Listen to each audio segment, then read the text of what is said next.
लिए, बादशाह के लिए जोरदार तालियां।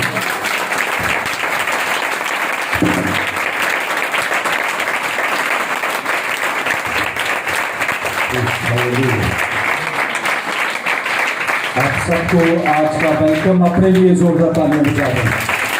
आप खुदा की जिंदगी में वफादारी के साथ आए हैं और खुदा से आप बरकत लेने के लिए आ जाए हैं। Hallelujah, hallelujah. हम एक और ताली बजाएंगे, वो किसके लिए होगी? रहील के लिए जोरदार ताली, वर्शिप के लिए खूबसूरत।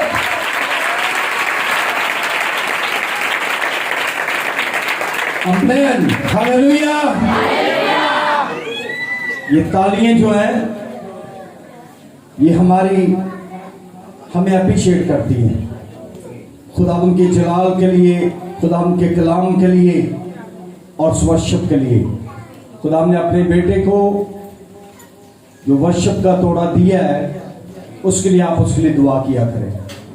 आपकी दुआओं से खुदा उनसे और सरफराज करेगा। और हम खुदा के ज़रिए में एक नारा लगाएंगे। ये नारा होगा, मैं आपको हैप्पी संडे कहूंगा और आप सेम टू यू कह सकती है अगर आपका दिल करे तो। Happy Sunday, happy Sunday, happy palm Sunday. आमीन, हालेलुया। आज हर रोज हमारे लिए हैप्पी संडे आता है और उसके लिए आप जरूर तैयारी किया करें कि मुझे इस संडे में एक नई बरकत लेकर आनी है। आमीन, हालेलुया। कि इस संडे में मेरे पास एक नई बरकत होगी। आप कहते हैं ना कि इस संडे में मैं एक नया सूट पहन के जाऊं। आमीन, हालेलुया। तो आपको यह भी कहना चाहिए कि इस संडे में मेरे पास एक नई ब्लेसिंग होगी। आमीन, ताकि लोग देखें आपको कि ये वो बेटी पहले वाली बेटी नहीं रही, ये बेटा पहले वाला बेटा नहीं रहा।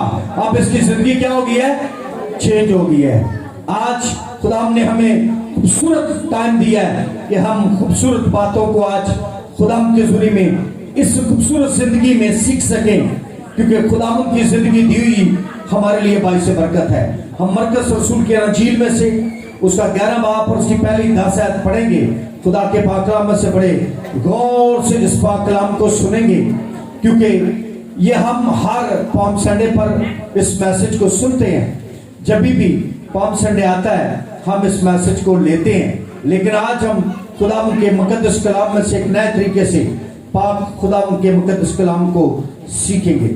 11 बाब है और उसकी पहली 10 आयतें हम खुदा के पाक कलाम में से पढ़ेंगे। खुदा का पाक कलाम जिसने निकाली वो पढ़ने में रहनुमाई कर सकता है बुलंद आवाज से, ताकि सब सुन सकें और इस पर गौर कर सकें। सुनना, गौर करना और अमल करना ये हमारे लिए बहुत जरूरी है। खाली जब सुनकर हम चले जाते हैं, गौर नहीं करते और उस पाक कलाम को अपने दिल में नहीं रखते तो मुश्किल हो जाती है। जी पढ़ेंगे। पढ़ना शुरू करती है यीशु के नाम में। आमीन।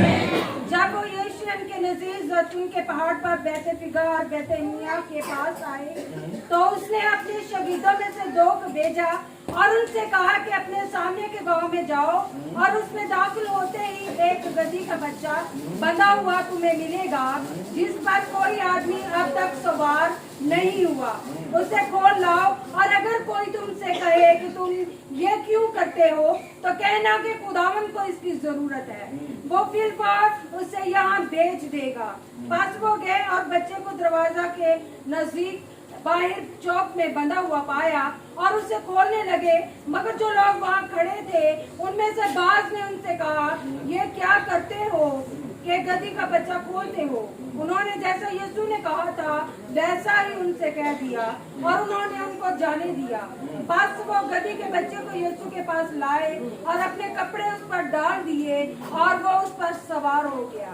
और बहुत लोगों ने अपने कपड़े राह में बचा दिए और उन्हें खेतों में से डालियां काट कर फैला दी और जो उसके आगे आगे जाते और पीछे पीछे चले आते थे पुकार पुकार कर कहते जाते थे, होशना, मुबारक है वो जो खुदावन के नाम से आता है। मुबारक है हमारे बाप दाऊद की बादशाही जो आ रही है, आलमे बाला पर होशना। आमेन। जोरदार तालियां खुदा के जिक्र के नाम के लिए। खुदा का कलाम आज कल बल्कि अब तक यकसा है। ये खुदा का कलाम मेरी और आपकी जिंदगी को एक नई रोशनी देता है, जिसमें हम एक नई रोशनी में दाखिल होकर खुदा के पाक कलाम को सही तरीके से देख सकते हैं, पाक कलाम को सही तरीके से उस पर अमल कर सकते हैं, पाक कलाम की तरफ हम निगाह कर सकते हैं।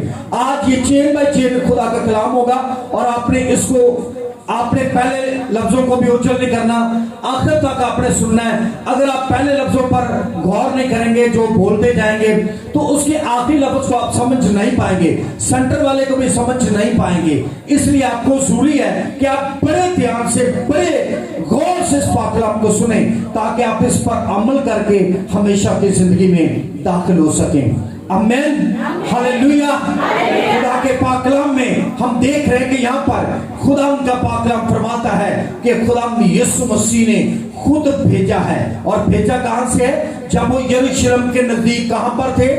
जैतून के पहाड़ पर बैतफगे और बैतनिय्याह के पास आए थे। ये एक मैं चेन आपको बताना चाहता हूं कि ये जो पहाड़ी है, ये जो जैतून का पहाड़ है, ये जो एरिया है, ये सब पहाड़ी एरिया है। और कुछ गांव जो है वो ढलवान पर आते हैं और कुछ गांव जो है वो ऊंचाई पर आते हैं। इसलिए इसके पास यरूशलेम और जैतून का पहाड़ और बैतनिय्याह और बैतफगे, जो जिसको अंजीरों का बाग भी कहा जाता है, और ये वादी उसके सेंटर में आती है। और इसलिए मैं आपको ये सारी बात बता रहा हूं कि आपको मैं वहां लेकर जाना चाहता हूं जहां का ये वाक्य है। इसलिए मसीह यीशु का पाक कलाम फरमाता है कि वो यरूशलेम से जैतून के पहाड़ से हुक्म हुआ कि आपने क्या करना है? नीचे उतरना है और उस वादी में से होकर आपने क्या करना है? उस गांव में से किसको लेकर आना? एक गधी के बच्चे को। अगर कोई तुमसे पूछेगा, ये खुदा ने पहले बता दिया, ऐसा नहीं हो कि ये चले जाए, वो पूछे आप क्यों लेकर जा रहे, फिर यीशु के पास वो आते, फिर वो कहते कि वो पूछते किसके लिए चाहिए, लेकिन यीशु ने उनको पहले बता दिया कि तुम्हें इसको किसके लिए लेकर आना है। आमीन। अगर कोई तुमसे पूछे तो कहना कि किसको चाहिए? किसको चाहिए? किसको चाहिए? क्या खुदावंद को हमें कोई चीज देने के लिए?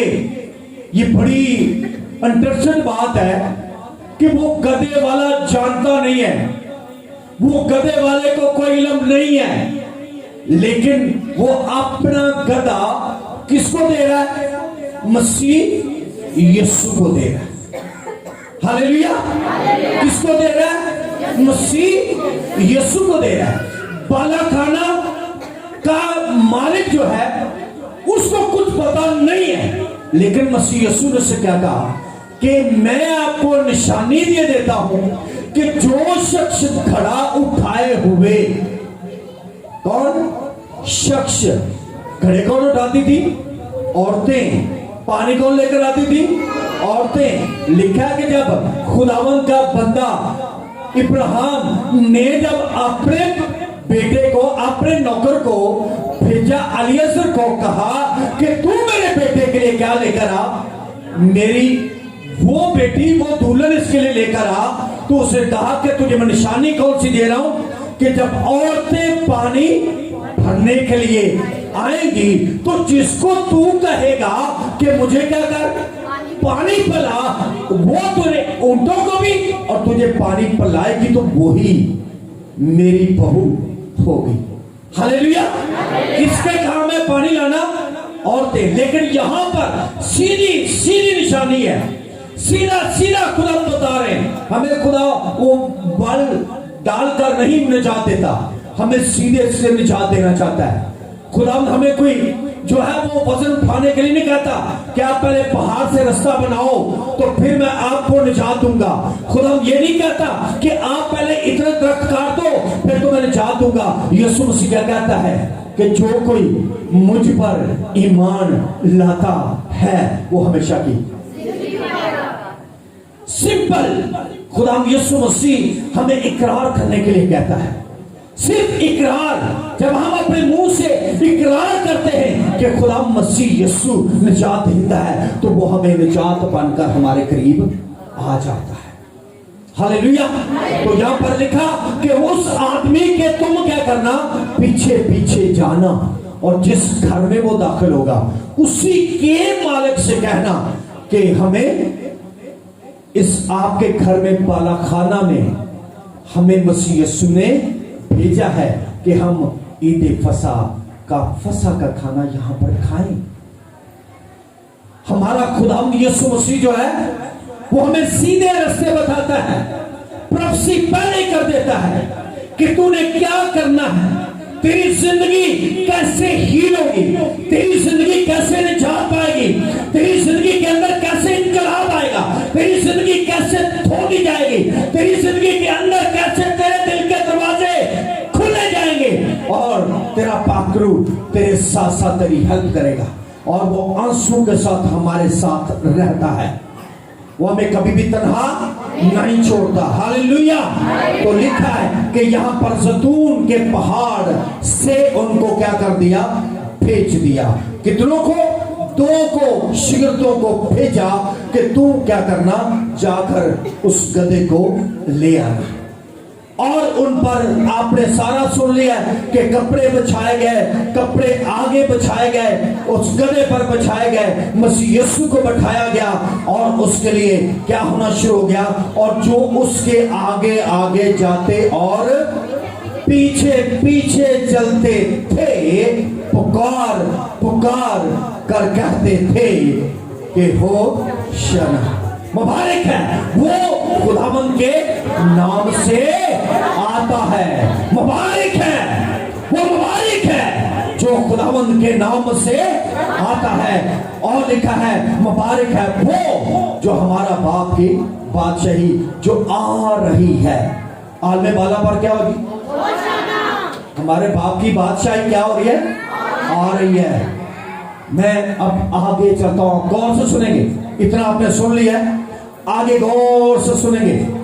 आप जब गौर से सुनेंगे तो ये कलाम आपका कहानी की तरह आपके दिल में आ जाएगा और आप इसको दूसरों को भी बता सकेंगे। खुदा के पाक कलाम में लिखा है कि वो जैतून के पहाड़ पर जब था तो पहाड़ से खुदा यीशु मसीह ने शायना तौर पर यरूशलेम में दाखिल होने के लिए क्या भेजा था, उनको एक गद्दी लेने के लिए बच्चे को भेजा था। और उसके बाद लिखा है इस पहाड़ की जो अहमियत है वो बहुत कीमती है। इस पर जरा हम गौर करेंगे कि ये पहाड़ जो है ये क्यों इस पर, ये पहाड़, दूसरी बात मैं आपको ये भी क्लियर करता जाऊं कि ये पहाड़ पर से यीशु मसीह आसमान पर गए थे और इसी पहाड़ पर फिर यीशु मसीह आएंगे। आमीन। ये पहाड़ बहुत ही मुकद्दस अहमियत रखता है क्योंकि मसीह यीशु इस पहाड़ पर अक्सर जाकर किया करते थे, दुआ करते थे। एक और बात भी आपको क्लियर करता जाऊं कि यहूदा इस्करियोती को इन 12 में से पता नहीं था। यीशु मसीह ने चुपके से 2 को भेज दिया कि तू क्या करो, फसह के लिए तैयारी करो। और फसह का मैसेज मैं कभी फिर दूंगा कि फसह के बारे में क्या है, लेकिन अब जो हम जाने वाले हैं वो इस इस्तकबाल की तरफ जाने वाले हैं कि ये इस्तकबाल कहां जाकर रुका और इस इस्तकबाल का मतलब क्या था, यीशु मसीह क्या करना चाहते थे, यीशु मसीह की जिंदगी हमें क्या मैसेज दे रही है। इस बड़े जुलूस के वसीला से, इस बड़े इज्तिमा के वसीला से जिसको हमने पढ़ा है कि यीशु मसीह के ये आगे भी थे और यीशु मसीह के पीछे भी थे और यीशु मसीह को सिर्फ इन लोगों की आवाजें पुकार पुकार कर सिर्फ आ रही थी कि बादशाहों के बादशाह को होशाना। हालेलुया। ये चलता जा रहा है, उस वादियों में से गुजरता हुआ, जिस वादियों का मैंने जिक्र किया आपके लिए कि इसमें यरूशलेम भी आता है, इसमें यरूशलेम भी आता है, इसमें बैतनिय्याह भी आता है, और इसमें खुदा के पाक कलाम के वसीला से बैते फैगा भी आता है। हालेलुया। और इस में से गुजरते हुए ये जुलूस जो है बड़ी तादाद में बढ़ता जा रहा है। जैसे वो बैतनिय्याह के लोग मिल गए, बैते फैगा के लोग मिल गए, यरूशलेम के लोग मिल गए, और इसी तरह से जो गांव रास्ते में आता ये जुलूस बढ़ता जा रहा था। Hallelujah, hallelujah. और ये आना कहां था? यरूशलेम के अंदर। कहां आना था? यरूशलेम के अंदर आना था। और ये यरूशलेम के अंदर वाला जो शहर है, यहां पर इसने आकर रुकना था। खुदा के पाक कलाम में जरा गौर से इसको आगे मैं जो बोलता जाऊंगा वो सुनते जाएंगे।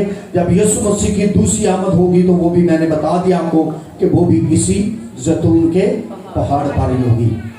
खुदा का पाक कलाम जिक्र की मार्फत हमें 14 बाब उसके 2 से 4 बताती है, क्योंकि मैं सब कौमों को फराहम करूंगा कि यरूशलेम से जंग करें, और शहर ले लिया जाएगा, और घर टूट जाएंगे, और औरतें बेहुरमत की जाएंगी, और आधा शहर असीरी में जाएगा, लेकिन बाकी लोग शहर में रहेंगे। तब खुदाबंद खरूज करेगा और उन कौमों से लड़ेगा जैसे जंग के दिन लड़ा करता था। और उस रोज वो कोई जैतून पर जो यरूशलेम के कहां पर है जी? मशरक में वाक़या है, खड़ा होकर कोई जैतून के बीच से फट जाएगा, और उस मशरक से मशरक मगरब तक एक बड़ी वादी हो जाएगी। इसका आगे काम जो खुदा का बंदा जिक्रिया हमें बताता है, इसके लिए बताता है कि इसके कितने टोटे हो जाएंगे? 2 टुकड़े इसके हो जाएंगे इस पहाड़ के। आधे लोग उधर, आधे लोग उधर, बेहुरमत किए जाएंगे, तकलीफें आएंगी, दुख आएंगे, परेशानी आएंगी, लेकिन इसको जब सिरका दिया जाएगा, खुदा के पाक कलाम में लिखा है उसके आगे, क्योंकि आधा पहाड़ शिमाल की को रिस्क जाएगा और आधा जनूब को रिस्क जाएगा। आमीन। लेकिन मैं जो आज बात करने वाला हूं ना, वो 2000 पहले के पॉम संडे की बात करने वाला हूं। हालेलुया। 2000 साल पहले जो मनाया गया ओल्ड न्यूज है ये, लेकिन ये वो न्यूज जो आज के पॉम संडे के साथ क्या करती है? कंट्रास्ट करती है। इसको हम उस पॉम संडे के साथ जो 2002 से पहले, 2000 साल पहले से मनाया गया, उसके साथ हम इसको क्या कर रहे हैं? कंट्रास्ट कर रहे हैं। और इसको कंट्रास्ट करने में वो चीजें हमको आपस में मिलानी पड़ेगी। अगर मिलाएंगे नहीं तो हमारा पॉम संडे की जरूरत नहीं है। डालियां हाथ में पकड़कर घुमाने की हमें कोई जरूरत नहीं।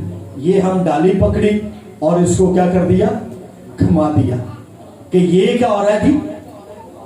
पॉम संडे हो रहा है हर साल के साल, लेकिन 2000 साल पहले के पॉम संडे को हम इसके साथ जब कंट्रास्ट करेंगे तो आज हम एक अपनी जिंदगी में नया इनकलाब लेकर जाएंगे, एक नया फ्लड लेकर जाएंगे, एक नया सुनामी लेकर जाएंगे जो हमारी जिंदगी को बहाल करता जाएगा, पुरानी जिंदगी को तोड़ देगा, एक नई जिंदगी में कदम रखेंगे और हम निजात पाकर दूसरों को भी यीशु के करीब लाने का सबब बनेंगे। हालेलुया। तो हमारी जिंदगी खुदा यीशु मसीह के उस पॉम संडे के साथ जाएगी। खुदा का पाक कलाम फरमा रहा है कि यीशु अल मसीह जो है वो जैतून के पहाड़ से उतर रहे थे। यीशु मसीह के पहाड़ से उतर कर कहां जाना चाह रहे? यरूशलेम की तरफ। अब हम आगे उस पहाड़ से उतरकर गांव में से निकलते निकलते उस बड़े जुलूस को लेकर कहां पर जा रहे? यरूशलेम के अंदर। और यरूशलेम, जो यरूशलेम है, वो जबरदस्त खुदाबंद का पैगाम हमारे लिए रखता है। यरूशलेम के कितने दरवाजे थे? यरूशलेम के वो 12 दरवाजे आसमान से उतरेगा जो उसके हैं। यरूशलेम के दरवाजे 12 पहले की बात है, नहीं है अब की बात है। उससे पहले की बात जो है, यरूशलेम के 8 दरवाजे होते थे। हालेलुया। ये मैं आपको सामने जो बता रहा हूं, ये 1514 की बात बता रहा हूं। उस वक्त 8 दरवाजे होते थे और 8 दरवाजे में से हमने क्या पढ़ा था जी? मशरक से जनूब। ये हमने इसमें देखा कि जब ज़िक्रिया की मार्फत आप पढ़ रहे थे तो यहां पर लिखा हुआ है कि वो मशरक की तरफ, मशरक में वाक़या है। मशरक में, जो यरूशलेम के मशरक में वाक़या है, क्या है? वो दरवाजा, 7 दरवाजे जो थे वो क्या हो जाते थे? रात के टाइम में बंद हो जाते थे। कितने दरवाजे? 7 दरवाजे रात के टाइम में क्या हो जाते? क्लोज हो जाते।